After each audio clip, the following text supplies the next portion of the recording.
First Corinthians chapter 11, verse 27 to 34, and I'm doing my 585th King James Version Bible read.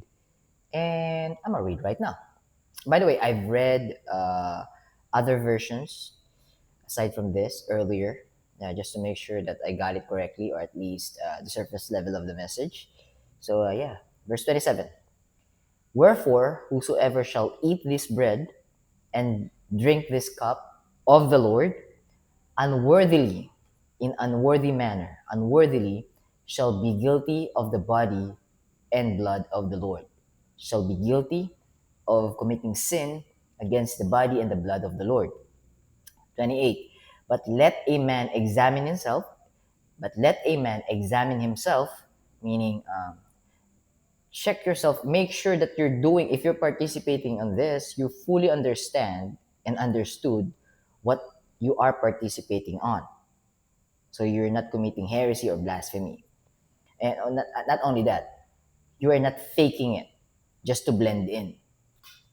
You have to make sure that if you're going to do this, you understand why. All right. But let a man examine himself, and so let him eat of that bread, so the body of our Lord Jesus Christ, that bread, and drink of that cup, so the wine. 29. For he that for he that eat for he that eateth and drinketh unworthily in unworthy manner eateth and drinketh damnation to himself. So if you're doing this without even understanding it, and it's just like a mockery to God because you're participating on it without even understanding it. So why? What's your purpose and what's the reason of it? Now you are damning yourself. You're pushing you're pushing yourself, leading yourself to damnation. So again, let me just read it back, verse 29. For he that eateth and drinketh unworthily eateth and drinketh damnation to himself, not discerning the Lord's body, meaning not understanding what the Lord have done. Why is it important? And what's the meaning of what our Lord Jesus Christ did on that cross? What's the meaning of his finished work for you who participating on the Lord's Supper? All right, verse 30. For this reason, many are weak and sickly among you. Many of you are weak and sick. Many of you are weak and sick. Sorry, sick. Weak and sick. I'm having a hard time enunciating the right word. Or not the, enunciating the word correctly. All right, let me just read it back, verse 30. For this cause, many are weak and sickly among you. Many are weak and sick among you, and many sleep. Many died, and a number of you or from you died already. Verse 31. For if we for if we would judge ourselves, we should not be judged. For if we would judge ourselves, we should not be judged. Meaning, if we are really paying close attention, if we're thinking about ourselves, all right, am I doing this correctly? All right, I think I'm not. I need to understand it. All right, why am I doing this? Or what's the reason why we're doing this? So you're judging yourself. All right, I'm not. I think I don't understand it. All right, ask question. All right, why are we doing this? All right, okay, this is the reason why. All right, in remembrance of our Lord, of his body which he sacrificed, that shed blood, that's the wine. So the body is the bread, the wine is the cup, the wine is the blood. So why is it important? Because that is the main reason we are saved. Because the shedding of the breaking of his body, of our Lord Jesus Christ, taking all the punishment that we deserve, and the body is being broken, and it is shedding blood at the same time. It is shedding blood at the same time. So we are paid by his blood, by his body and his blood. So that's the reason why do this in remembrance of me. So you will be able to. This is my reason. This is my way on how to keep you, and the Holy Spirit will guide you, and the Holy Spirit will convict you to do this, to remember me. Because why? Why should I want you. Why would I want you to do this? To keep you. So you wouldn't be sifted by Satan. Satan wouldn't be able to drag you away from me, because once saved, always saved. And this is part of it. In remembrance of me, what have I done? I just sacrificed myself to take your sins away from you and put it unto myself, and it died with me on that cross. And before I gave up the Holy Ghost, I mentioned, I said to the Father, it is finished. Paid in full, Father, tetelestai. So do this. Partake on the bread as a symbolizes my body. And drink that cup, the wine on that cup, symbolizes my blood. Just to remember that I am the bread of life. So partake in my word, consume my word, you're partaking in the bread, and keep my blood covering you, because the Father will look at my blood that covers you, and the Father will only see my perfectness, my holiness, my righteousness. What I mean is the Lord Jesus Christ, perfectness, holiness, and righteousness that covers us. So in remembrance of that fact, we partake. So you have to understand, why are we partaking this? So verse 31. Sorry, I'm stretching this one out. For if we would judge ourselves, if we would be able to understand why we're doing this, we should not be judged. So we will not be condemned. But, verse 32, but when we are judged by the Lord, but when we are judged, we are chastised, being chastised, chastened of the Lord, disciplined of the Lord in other versions, that we should not be condemned with the world. Now, I've tried to do a back reading, and I found 1 Corinthians chapter 5, verse 5. I'm going to read it to you, but we're at verse 32. We will go back to verse 32, but verse 32 is connected to verse 1 Corinthians chapter 5, verse 5. Let me just go to 1 Corinthians chapter 5. I'm going to read verse 1 to 8, just quickly. So this is 1 Corinthians chapter 5, verse 1. It is reported commonly that there is fornication among you, and such fornication as it is not so much as named among the Gentiles, which the Gentiles are doing, that one should have his father's wife. So that's adultery in some manner, and fornication as well. Verse 2, and ye are puffed up, and have no rather mourned, that he that has done this deed might be taken away from among you. Verse 3, for I verily, Apostle Paul, for I verily, as absent in body, not with you, but present in spirit. But I've taught you about these things. I've teach you about these things. I've shared this to you, that this is not the thing that you should be doing. But present in spirit, have judged already, as though I were present. Because I've taught you this, and you know this is right. This is incorrect, right? This is wrong. This is not pleasing God's eyes. As though I were present concerning him that hath so done this deed. For in the name of our Lord Jesus Christ, when ye are gathered together in my spirit, with the power of our Lord Jesus Christ, this is the thing that's connected to verse 32 of 1 Corinthians chapter 11. To deliver such an one, to deliver such one unto Satan for the destruction of the flesh, that the spirit may be saved. See that? Not delivering to Satan for them to be condemned, but for them to suffer in Satan's hands, so they will run away from Satan and go back to God. To deliver such an one unto Satan for the destruction of the flesh, that the spirit may be saved in the day of the Lord Jesus, in judgment day. See that? So something like that. So God is disciplining. It's like God is disciplining us. In 1 Corinthians chapter 11, verse 32. So we could be saved. We will not be condemned because God is disciplining us for us to be able to see that we're walking in the wrong path. We're walking back to that wide road unto hell. All right. So let me just completely read this up until verse 8. 1 Corinthians chapter 5, verse 6. Your glorying is not good. Know ye not that a little leaven leaveneth the whole lump? What does it mean? If you are allowing those things uh, to be with you, or not correcting it spiritually, or not correct testing the spirit and correcting them that they're doing the wrong things, and they're you being with them, and you're just acknowledging it, and it's just it's okay with you. It's like you're coercing or corroborating. But a little leaven leaveneth the whole lump. Meaning, for example, this is a bottle of water, right?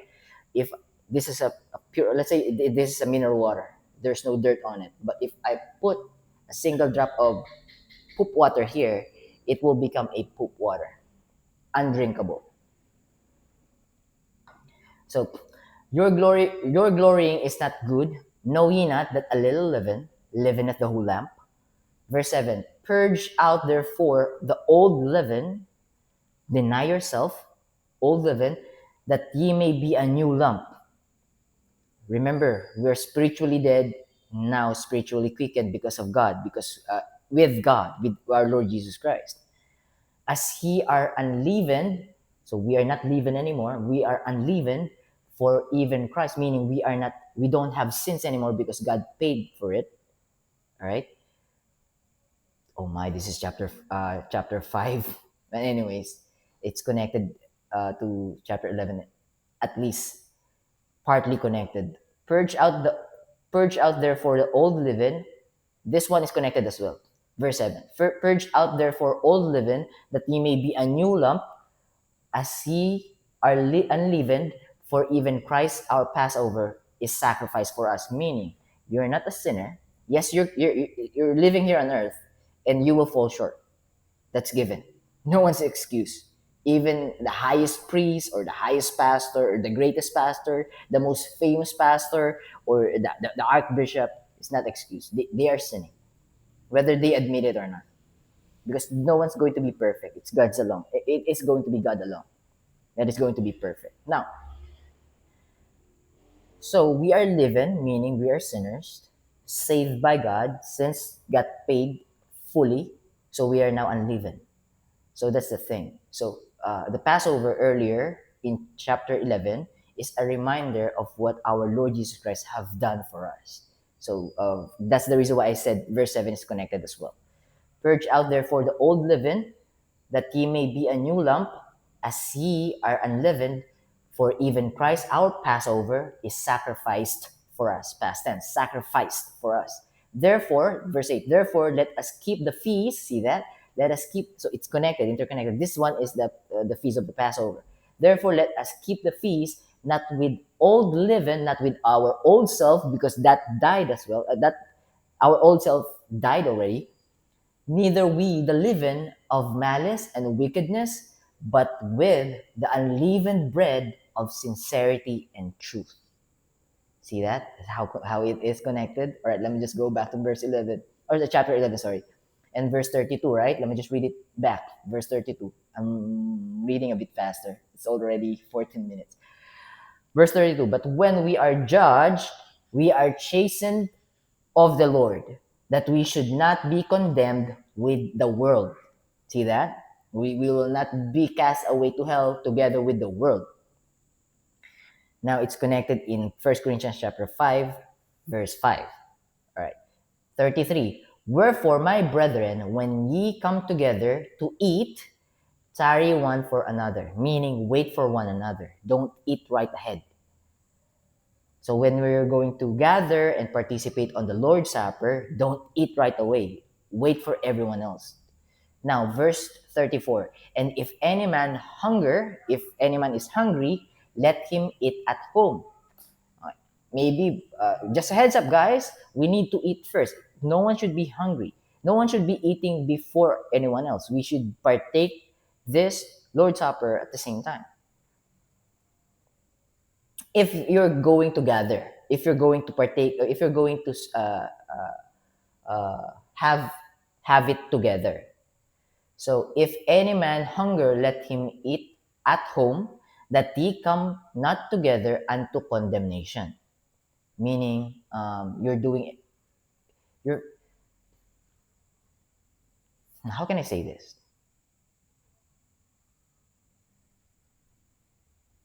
So you wouldn't be able to just allow the person who is doing it incorrectly, not observing, meaning being disrespectful. So that's the best way, that's the simplest way I could put it.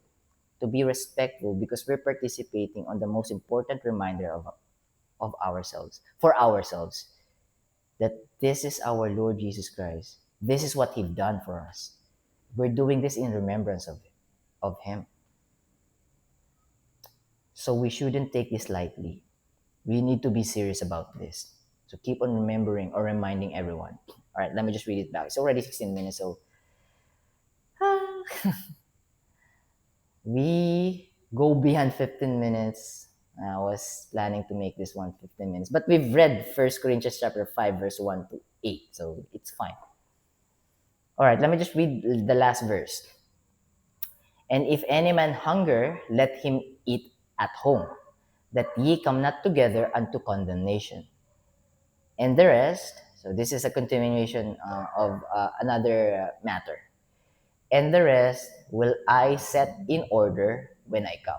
So aside from this, there's any other matter, I will discuss it with you when I come. All right. So yeah, that's 1 Corinthians chapter 11. That's the last part.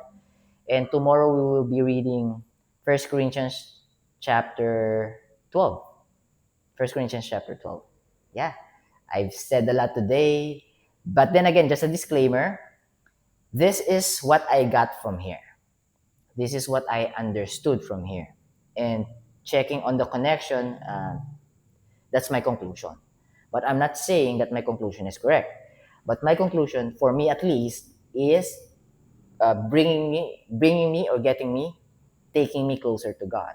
So I don't know about you, if you have seen something different from these verses, as long as it's getting you closer to God and not away from God, it's okay. Minor things anyways.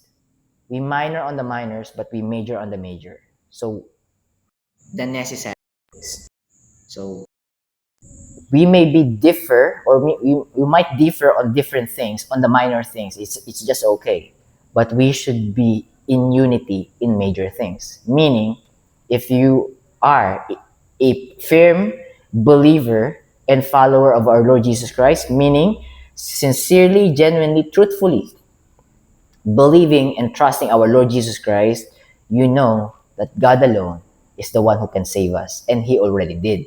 There's nothing you can do, even though the highest leader of your church is telling you that you wouldn't be saved by God if you don't do what they are telling you to do. If you're not, if your belief is not on that, it means we're on the same page. God is the higher and the highest authority. And the scripture is God. John 1:1, John 1:14. So the highest authority is the Word of God, because the Word of God is God. So if we both agree that our Lord Jesus Christ is our Lord and God and one and only Savior, it means we receive eternal life from Him. Meaning, we are 100% sure that we are going to heaven on Judgment Day, not because of anything that we've done here on earth, but because of what He finished, His finished work on the cross. And He proved it by His resurrection. He's 100% human when He died. When He resurrected, He's 100% God. And He's the only one who can do it,